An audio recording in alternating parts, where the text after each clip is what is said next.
Sudeep sir big boss ಹೇಗೆ ನಡೆಸ್ತಾರಮ್ಮ? Sir ಇಡೀ ವರ್ಲ್ಡಲ್ಲೇ number 1 sir. Kichcha ವರ್ಲ್ಡಲ್ಲೇ number 1 ನಡೆಸ್ಕೊಡೋದ್ರಲ್ಲಿ. ಅವ್ರದ್ದು ಟಾಕ್ ಅಂದ್ರೇ ನಾವು ಅಲರ್ಟಾಗಿ ಕೂತ್ಕೊಳ್ತೀವಿ. ವಿತೌಟ್ ಎನಿ ಸೌಂಡ್ಸು, ವಿತೌಟ್ ಯಾರಾದರೂ ಮನೇಲಿ ಒಂಚೂರು ಮೂಮೆಂಟ್ ಆದರೂ ನಮ್ಗೆ ಇಷ್ಟ ಆಗೋಲ್ಲ ಕಿಚ್ಚ ಮಾತಾಡಬೇಕಿದ್ರೆ. ಅಷ್ಟು ನಾವು ಮನೆ ಮಂದಿ ಅಲ್ಲ, ನಾಟ್ ಒಬ್ಬರು ನಾನೊಬ್ಳಿಗೂ ಅಂತಲ್ಲ. ಡ್ರೋನ್ ಪ್ರತಾಪ್ ಅವ್ರ ಬಗ್ಗೆ ಏನಂತೀರ?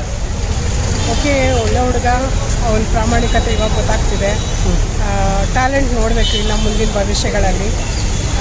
ಯಾಕಂದರೆ ಅವನು ಒಳಗಡೆ ಅವನೇನು ಸಾಧನೆಗಳನ್ನ ಮಾಡಿದ್ದಾನೆ ಅಂತ ಹೇಳ್ತಾನೆ. ಈಗ ತೋರಿಸ್ತಿರೋದು ಅಷ್ಟೇ ಅದು.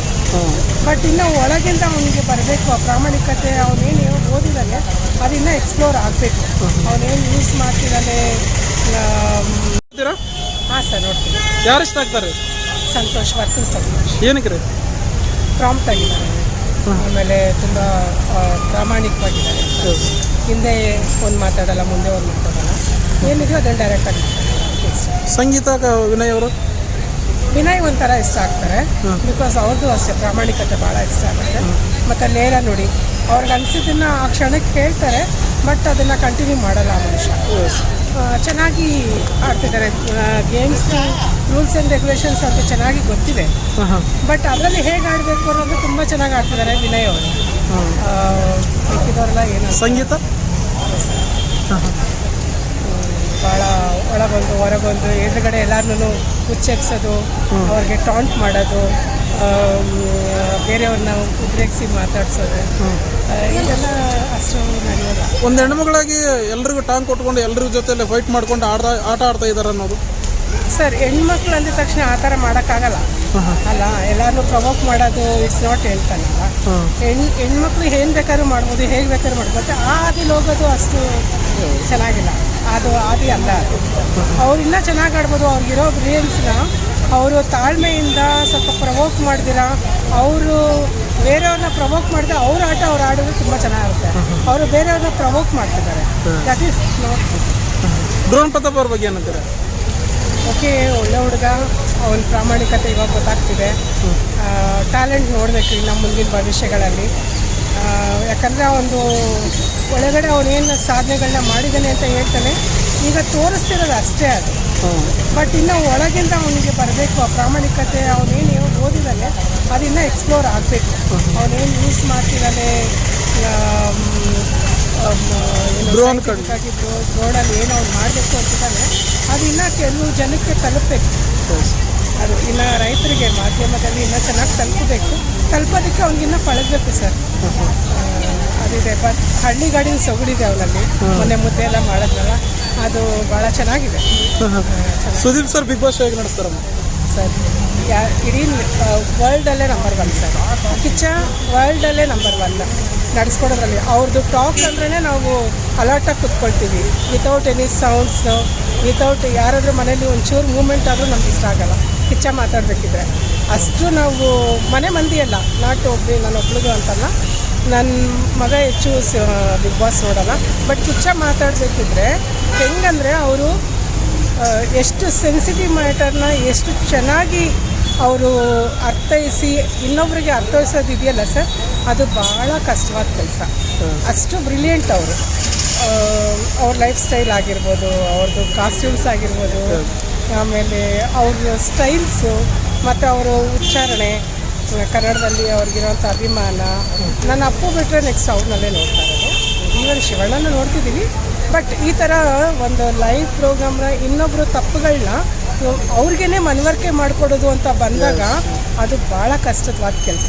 ಆದರೆ ಎಷ್ಟು ಸೂಕ್ಷ್ಮವಾಗಿ ಮಾಡ್ತಾರೆ ಅವರು ಅಂತಂದರೆ ಆ ಶೋಸ್ ನೋಡೋಕ್ಕೇನೆ ಒಂಥರ ಸರ್. ಈವನ್ ಎಷ್ಟೋ ನನ್ನ ಆರ್ಟಿಕಲ್ಸ್ನ ಓದಿದ್ದೀನಿ, ಅದರಲ್ಲಿ ಸಲ್ಮಾನ್ ಕೂಡ ಎಷ್ಟೊಂದು ಸರಿ ಹೇಳಿರೋದಿದೆ ಅಂತ. ಕಿಚ್ಚ ಅವ್ರ ಥರ ನಡೆಸ್ಕೊಡೋದು ಭಾಳ ಕಷ್ಟ ಅಂತ. ಸೊ ಈವನ್ ಲೈಕ್ ಈಗ ಅಮಿತಾಬ್ ಬಚ್ಚನ್ ಕೂಡ ಕೆಲವೊಂದೆಲ್ಲ ಒಂದು ಕಡೆ ಹೇಳಿರೋದು ನಾನು ನೋಡಿದ್ದೀನಿ. ಅವರು ಕೂಡ ಹಾಗೆ ಹೇಳ್ತಿದ್ದಾರೆ. ಈವನ್ ಇವಾಗ ವರ್ಲ್ಡಲ್ಲಿ ಶಿಲ್ಪಾ ಶೆಟ್ಟಿ ಅವರೆಲ್ಲ ನಡೆಸ್ಕೊಡ್ಬೇಕಿದ್ರೆ, ಇಂಟರ್ನ್ಯಾಷನಲ್ ಇದರಲ್ಲಿ ಬಿಗ್ ಬಾಸ್ಗಳಲ್ಲಿ ನೋಡಬೇಕಿದ್ರೆ ಕಿಚ್ಚ ಥರ ಯಾರೂ ಇಲ್ಲ sir. Is the number 1. Kiccha is number 1 in all ವರ್ಲ್ಡಲ್ಲಿ. ನಂಬರ್ 1 ಅವರು ನಡೆಸ್ಕೊಡೋ ಪ್ರೋಗ್ರಾಮಲ್ಲಿ. ಮತ್ತು ಇಷ್ಟು ಸೂಕ್ಷ್ಮ ವಿಚಾರಗಳನ್ನ ಇವಾಗ ಒಬ್ರಿಗೆ ಯಾರಿಗಾದ್ರೂ ಒಬ್ಬರಿಗೆ ನಾವೇನಾದರೂ ಹೇಳಬೇಕು ಅನ್ನೋವಾಗ ಎದುರುಗಡೆ ಇಟ್ಕೊಂಡು ಮಾತಾಡೋದು ಅದು ಒಬ್ಬರು ವ್ಯಕ್ತಿತ್ವನ ತೋರಿಸುತ್ತೆ. ಬಟ್ ಆ ವ್ಯಕ್ತಿತ್ವಕ್ಕೆ ಧಕ್ಕೆ ಹಾಕಿದಾಗೆ ಒಂದು ಪ್ರೋಗ್ರಾಮ್ನ ನಡೆಸ್ಕೊಡೋದು ಅಂತ ಅವ್ರನ್ನ ನೋಡಿ ಕಲಿಬೇಕು ಸರ್. ಈ ವಾರ ಎಲಿಮಿನೇಟ್ ಯಾರಾಗ್ತಾರೆ? ಈ ವಾರ ಮೋಸ್ಟ್ಲಿ ಅವರು ಹೊಸದಾಗಿ ಬಂದ್ರಲ್ಲ ಶಿಲ್ಪ ಪವಿ ಮತ್ತು ಇನ್ನೊಬ್ರು ಪವಿ ಪವಿ ಹೋಗ್ತಾರೆ ಅಂತ ಅನ್ಕೊಂಡು. ಚೆನ್ನಾಗಿ ಆಡ್ತಾ ಇಲ್ವಾ? ಮೇ ಬಿ ಅವರು ಮಧ್ಯದಲ್ಲಿ ಬಂದಿರೋದ್ರಿಂದನೋ ಅಥವಾ ಇನ್ನು ಅವ್ರ ಥಾಟ್ಸು ಅವ್ರ ಐಡಿಯಾಸು ನಮಗೇನು ಗೊತ್ತಾಗ್ತಾ ಇಲ್ಲ ಅಷ್ಟು. ಬರೀ ಅವರು ಆಟದಲ್ಲಿ ಮಿಂಗಲ್ ಆಗ್ತಾರೆ, ಆಟದೊಳಗಡೆ ತೊಡಗಿಸ್ಕೊತಾ ಇದ್ದಾರೆ. ಬಟ್ ಅವ್ರದ್ದು ವ್ಯಕ್ತಿತ್ವ ನಮಗಿನ್ನ ಹೊರಗಡೆ ಗೊತ್ತಾಗ್ತದೆ. ಇನ್ನು ಕಾಮಿಡಿ ಸಂತೋಷ್ ಆಗ್ತಾರೆ ಅಲ್ಲಲ್ಲ ಯಾರದು ಹಳ್ಳಿಕರ್ ಅವರು ತುಕಾಲಿ ಸಂತೋಷ್ ಅವರು ಭಾಳ ಚೆನ್ನಾಗಿ ಇಂಪ್ರೂವ್ಮೆಂಟ್ ಆಗ್ತಾ ಇದ್ದಾರೆ. ನನಗೆ ಭಾಳ ಇಷ್ಟ ಅವರು ಮುಂದೆ ಬರಲಿ. ಮೊದಲು ಅವ್ರ ಬಗ್ಗೆ ಕೆಟ್ಟದಾಗಿತ್ತು, ಕಾಮಿಡಿ ಮಾಡ್ತೀನಿ ಅಂತೇಳಿ ಬೇರೆಯವ್ರಿಗೆ. ಸರ್ ಕೆಟ್ಟದಾಗಿ ಅಂತ ಯಾರನ್ನೂ ಅಲ್ಲಿ ಪ್ರೊಜೆಕ್ಟ್ ಮಾಡಲ್ಲ, ಕೆಟ್ಟದಾಗಿ ಅಂತ ಅಲ್ಲಿ ಯಾರೂ ಇಲ್ಲ. ಅಂದರೆ ಅವ್ರನ್ನ ಅವ್ರು ಹೇಗೆ ತೊಡಗಿಸ್ಕೋತಾರೆ ಅನ್ನೋದು ಹೋಗುತ್ತೆ. ಎದುರುಗಡೆ ಅವ್ರು ಹೇಗೆ ಪ್ರವೋಕ್ ಮಾಡ್ತಾರೆ ಅದನ್ನು ನಾವು ಹೇಗೆ ನಿಭಾಯಿಸ್ಕೊಂಡು ಅದರಲ್ಲಿ ಒಳ್ಳೇದು. ಇವಾಗ ನೋಡಿ ಕಾರ್ತಿಕ್ ಕೂಡ ಈ ನವಡೇಸ್ ಈಸ್ ಓಕೆ ಬಿಕಾಸ್ ಮೊದಲೆಲ್ಲ ಪ್ರವೋಕ್ ಆಗ್ತಿದೆ, ಇವಾಗ ಅವ್ರು ಸ್ವಂತ ಆಟ ಆಡ್ತಿದೆ. ಅದು ಭಾಳ ಚೆನ್ನಾಗಿ ಬರ್ತಾ ಇದೆ ಅಂತ ಆ ಥರ ತೊಡಗಿಸ್ಕೋಬೇಕು ಸರ್. ಅದೇ ಥರ ಈ ಸರಿ ತುಕಾಲಿ ಅವರು ಉತ್ತಮ ಅಂತ ತಗೋತಿದ್ದಾರಲ್ಲ, ಅದು ನೈಸ್. ಆ ಥರ ಹೋಗಬೇಕು. ಯಾಕಂದರೆ ಒಬ್ಬ ಕಮಿಡಿಯನ್ ಆಗೋದು ಭಾಳನೇ ಕಷ್ಟ. ಇನ್ನೊಬ್ಬರನ್ನ ನಗಿಸೋದಿದೆಯಲ್ಲ, ಎದೆನಲ್ಲಿ ದುಃಖ ಇಟ್ಕೊಂಡು ಮತ್ತೊಬ್ಬರನ್ನ ನಗಿಸ್ತಾರಲ್ಲ, ಅದು ಭಾಳ ದೊಡ್ಡದಾದಂಥ ಕೆಲಸ. ಅದನ್ನು ಅವ್ರು ಈ ನಡುವೆ ಮಾಡ್ತಾರೆ. ಚೆನ್ನಾಗಿದೆ. ಅವ್ರ ಆಟ ನೋಡೋಕೆ ಭಾಳ ಖುಷಿ ಆಗುತ್ತೆ. ಅದು ಮೊನ್ನೆ ಸ್ಕೂಲಿಂಗಲ್ಲಂತೂ ಸ್ಕೂಲ್ ವಿಚಾರದಲ್ಲಿ ಭಾಳ ಸಖತ್ತಾಗಿತ್ತು. ಎಲ್ಲರೂ ಟೀಚರಾಗಿ ರೋಲ್ ಮಾಡಿದ್ರು, ಎಲ್ಲರೂ ಮಕ್ಕಳುಗಳಾದ್ರು. ನಾವು ಮಕ್ಕಳುಗಳಾಗಬೇಕು ಅನ್ನೋದು ಯಾರಿಂದ ತುಕಾಲಿ ಸಂತೋಷ್ ಅವರ ಕಾಮಿಡಿ ಇಷ್ಟ ಆಗಿಲ್ಲ ಅಂತ ಹೇಳಿದ್ರು, ಅವರೇ ಉತ್ತಮ ಅಂತ ಕೊಟ್ಟರು. ಹೌದೌದು, ಅದೇ ಸರ್ ಶೋ. ಅದೇನೇನು ಯಾರನ್ನು ಕೆಟ್ಟವರು ಯಾರು ಒಳ್ಳೆಯವರು ಅಂತ ಹೇಳಲಿಕ್ಕಾಗಲ್ಲ. ಆ ಸನ್ನಿವೇಶಗಳಲ್ಲಿ ಅವ್ರನ್ನ ಅವ್ರು ಹೇಗೆ ತೊಡಗಿಸ್ಕೊತಾರೆ, ಅದನ್ನು ಇನ್ನೊಬ್ಬರು ನೋಡಿ ಹೇಗೆ ಅವ್ರ ವ್ಯಕ್ತಿತ್ವ ಬೆಳೆಸ್ಕೊತಾರೆ ಅನ್ನೋದು ಕೂಡ ಈ ಪ್ರೋಗ್ರಾಮ್ ಇದೆ. ತನಿಷ್ ಅವ್ರ ಬಗ್ಗೆ ಏನಂತೀರ? ತನಿಷ ಆನ್ ಆ್ಯಂಡ್ ಆಫಲ್ಲಿದ್ದಾರೆ. ಹೆಚ್ಚು ಅಭಿಪ್ರಾಯ ಅವರಲ್ಲಿ ಹೇಳೋವಂಥದ್ದು ಅಂಥದ್ದೇನಿಲ್ಲ. ಓಕೆ, ಆನ್ ಆ್ಯಂಡ್ ಆಫಲ್ಲಿದ್ದಾರೆ. ಮೈಕಲ್ ಅವರ ಕನ್ನಡ ಪ್ರೇಮ ಏನಂತೀರಿ? ಮೈಕಲ್ ಓಕೆ, ಬಟ್ ಅವ್ರು ಇಷ್ಟು ವರ್ಷ ಇದರಲ್ಲಿ ಕರ್ನಾಟಕದಲ್ಲಿ ಇದ್ರು ಅಂತಾರೆ. ಬಟ್ ಈಗ ಕನ್ನಡ ಕಲಿತಾ ಇದ್ದಾರೆ ಅನ್ನೋದು ಸ್ವಲ್ಪ ಸೋಜಿಗದ ವಿಚಾರ.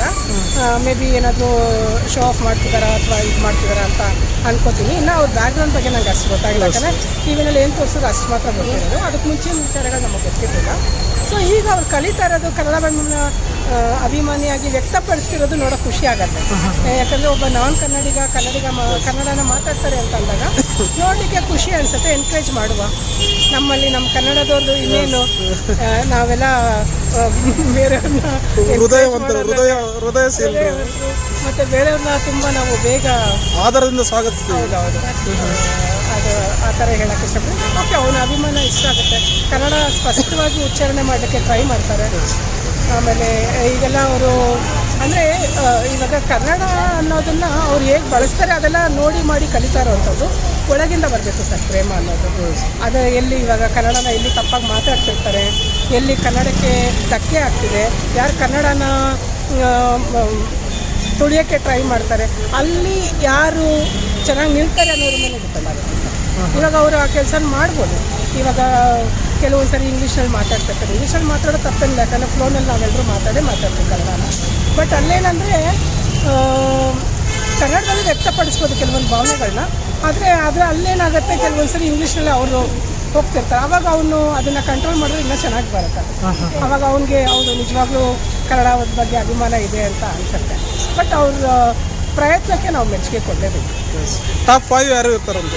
Top 5 Vinay, Tukali, Varthur Santhosh and Namratha. Namratha is a sweet girl. ಅವ್ರ ಬಗ್ಗೆ ಇಷ್ಟ ಆಗುತ್ತೆ. ಬಟ್ ಸ್ನೇಹಿತ ಇರಬೇಕಿತ್ತು ನಮಗೆ.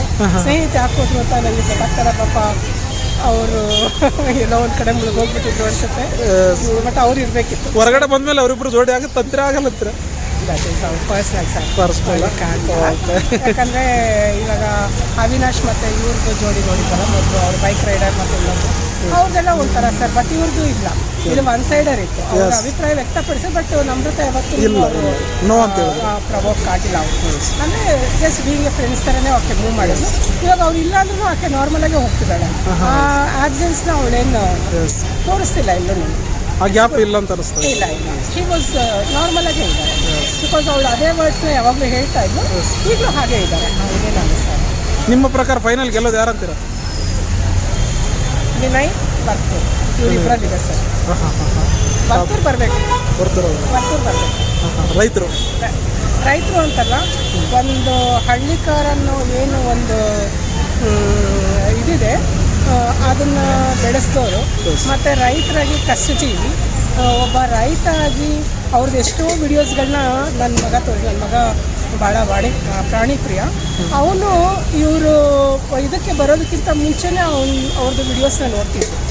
ಸೊ ಇವ್ರು ಬಂದಾಗ ನಮಗೆ ಬಟ್ ಅಷ್ಟು ಬ್ಯಾಕ್ಗ್ರೌಂಡ್ ಗೊತ್ತಿಲ್ಲ, ಬಟ್ ಹಳ್ಳಿಕಾರ ಅನ್ನೋದೊಂದು ಮಾತ್ರ ಗೊತ್ತಿತ್ತು. ಆವಾಗ ಇವ್ರದ್ದು ಜಾಸ್ತಿ ವಿಡಿಯೋಸ್ ನೋಡಿದಾಗ ಅವ್ರದ್ದು ಅಭಿಪ್ರಾಯ, ಅವರು ಮತ್ತೆ ಹೊರಗಡೆ ಬಂದಿದ್ದು, ಮತ್ತು ಅವ್ರು ಹೊರಗಡೆ ಹೋದಾಗ ಭಾಳ ಬೇಜಾರಾಯಿತು ಕೂಡ. ಎಷ್ಟೊತ್ತಿಗೆ ಬರ್ತಾರೋ ಒಳಗಡೆ, ಅವ್ರಿಗೊಂದು ಚಾನ್ಸ್ ಸಿಗಬೇಕಿತ್ತು. ಏನಿದು ತಕ್ಷಣ ಹೀಗೆ ಹೊರಗಡೆ ಬಂದುಬಿಟ್ರಲ್ಲ ಅಂತ, ಮತ್ತೆ ಇಲ್ಲಿ ಹೊರಗಡೆ ಬಂದಾಗ ಸ್ವಲ್ಪ ಡಿಸ್ಟರ್ಬ್ ಆಗಿದ್ದು. ಹೈಯೆಸ್ಟ್ ವೋಟ್ ಸಹ ಬಂದಿತ್ತು. ರಿವೀಲ್ ಮಾಡಿದ್ರೆ ಇಷ್ಟನೇ ಅದು, ಯಾಕಂದರೆ ಇಷ್ಟು ವರ್ಷಗಳಲ್ಲಿ ರಿವೀಲ್ ಮಾಡದೇ ಇರೋದು ಈಗ ಮಾಡಿದ್ರು ಅಂದರೆ ಅಲ್ಲಿ ಕೂಡ ಅವನೊಬ್ಬ ಪ್ರಾಮಾಣಿಕವಾಗಿ ಕಾಣಿಸ್ತಾನೆ ನಮಗೆ. ಒಳಗಡೆ ಬಂದಾಗಲೂ ಎಲ್ಲೂ ಅವರು ಸೀಕ್ರೆಟ್ನ ಬಿಟ್ಕೊಂಡಿಲ್ಲ, ಅವ್ರ ಕೊರಗುನ ಎಲ್ಲೂ ಅವ್ರು ತೋರಿಸ್ಕೊಂಡಿಲ್ಲ. ಯಾರು ಎಷ್ಟೇ ಹೇಳಿದ್ರು ನಾನು ಹೇಗೆ ಹೊರಗಡೆ ಪ್ರೊಜೆಕ್ಟ್ ಆಗ್ತಿದ್ದೀನಿ ಅಂತ ಚಿಂತನೆ ಮಾಡಿ ಅದನ್ನು ನನ್ನ ಕಡೆಯಿಂದ ತಪ್ಪಾಗಿದೆಯಾ ಅಂತ ಭಾಳ ಅವರು ನೊಂದರು. ಆ ನೋವಿಕೆನಲ್ಲೂ ಕೂಡ ಅವರು ಬೇರೆಯವ್ರಿಗೆ ತೊಂದರೆ ಮಾಡಿ ಎಲ್ಲವೂ ಒಟ್ಟಿಗೆ ಹಾಕಿ ರೂಮರ್ಸ್ಗಳು ಸ್ಟಾರ್ಟ್ ಆಗಿಬಿಟ್ಟು, ಮದುವೆ ವಿಚಾರ ಬಗ್ಗೆ, ಹಳ್ಳಿಕಾರ ವಿಚಾರ ಬಗ್ಗೆ. ಸರ್, ಮದುವೆ ಅನ್ನೋದು ಪರ್ಸನಲ್, ಅದು ಎರಡು ಕಡೆಯಿಂದನೂ ಆಗುವಂಥದ್ದು ಡ್ಯಾಮೇಜ್ಗಳು, ಒಬ್ಬರ ಕಡೆಯಿಂದ ಆಗುವಂಥ ಡ್ಯಾಮೇಜ್ ಅಲ್ಲ ಅದು. ಮದುವೆ ವಿಚಾರ ನಾವು ಮಾತಾಡೋಕ್ಕಾಗಲ್ಲ ಸರ್, ಬಿಕಾಸ್ ಒಳಗಡೆ ಏನು ನಟ್ಟಿದ್ರು ನಮಗೆ ಗೊತ್ತಿಲ್ಲ. ಯಾರದೇ ತಪ್ಪಿದ್ರು ಅವನು ಅದ್ರ ಬಗ್ಗೆ ಎಲ್ಲೂ ಮಾತಾಡಿಲ್ಲ, ಗೌರವ ಕೊಟ್ಟೇನೆ ಮಾತಾಡ್ತಿರೋದು. ಯಾವಾಗಲೂ ಒಂದು ಎಪಿಸೋಡಲ್ಲಿ ಹೇಳ್ಕೊಂಡ್ರು ಸರ್ ಅವರು. ಹೌದೌದು, ಗೌರವ ಕೊಟ್ಟಿದ್ದಾರೆ. ಒಳಗಡೆ ಏನಾಗಿದೆ ನಮಗೆ ಗೊತ್ತಿಲ್ಲದರ ಬಗ್ಗೆ ಮಾತಾಡೋದು ನಮ್ಮದು ಸರಿ ಇಲ್ಲ. ಬಟ್ ಸ್ವಲ್ಪ ಪ್ರಾಮಾಣಿಕವಾಗಿ ಕಾಣಿಸ್ತಾರೆ. ಗೆಲ್ತಾರಂತೀರಾ? ಗೆಲ್ಬೇಕು. Okay madam, thank you. ನಿಮ್ಮ ಹೆಸರು? ರಾಜೇಶ್ವರಿ ಸರ್. Super madam. ನಾನು ತಮಾರ್ ಟ್ರಸ್ಟ್ ಅನ್ನೋ ಒಂದು ಸ್ಪೆಷಲ್ ನೀಡ್ಸ್ ಸ್ಕೂಲ್ನಲ್ಲಿ ಟೀಚರಾಗಿ ವರ್ಕ್ ಮಾಡ್ತಾ ಇದ್ದೀನಿ. ಬಟ್ ಕಲರ್ಸ್ ಕನ್ನಡ ನನ್ನ ಸ್ಟೂಡೆಂಟ್ಸ್ ಕೂಡ ನೋಡ್ತಾರೆ. ಯೂಶಲಿ ಕ್ಲಾಸಲ್ಲಿ ಡಿಸ್ಕಸ್ ಸ್ಪೆಷಲ್ ನೀಡ್ ಮಕ್ಕಳುಗಳು ಬಿಗ್ ಬಾಸ್ನ ಡಿಸ್ಕಸ್ ಮಾಡ್ತೀವಿ ನಾವು ಕ್ಲಾಸಲ್ಲಿ 15 ಮಿನಿಟ್ಸ್.